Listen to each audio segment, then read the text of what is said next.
Very happy to see you again. ரொம்ப நாள் கழிச்சு ஃபுட்டை பற்றி வீடியோ போட போகிறேன்.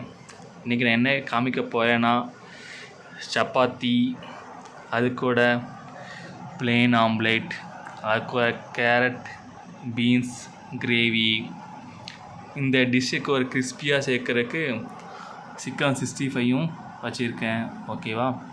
இப்போ சப்பாத்தி சாப்பிட்டா என்ன பெனிஃபிட் இருக்குன்னா, இந்த சப்பாத்தி சாப்பிட்டா உடம்புக்கு கெட்ட கொலஸ்ட்ரால், கெட்ட கொழுப்பு குறையும். அது போக டயபெட்டிக் பேஷண்ட்டுக்கும் நம்ம சப்பாத்தி யூஸ் ஆகும். அது போக நமக்கு யாக்கெலாம் கொடுக்கலான்னா கொலஸ்ட்ரால் லெவல் அதிகமாகவும் கொடுக்கலாம், ப்ளட் ப்ரெஷர் அதிகமாக்கிறவங்களுக்கும் கொடுக்கலாம். ஓகேவா? நான் முட்டை எக்கை பற்றி ஏற்கனவே ஒரு வீடியோ போட்டிருக்கேன், முட்டை தோசையில். அந்த வீடியோ பார்த்து தெரிஞ்சுக்குங்க. Okay friends, bye, have a nice day.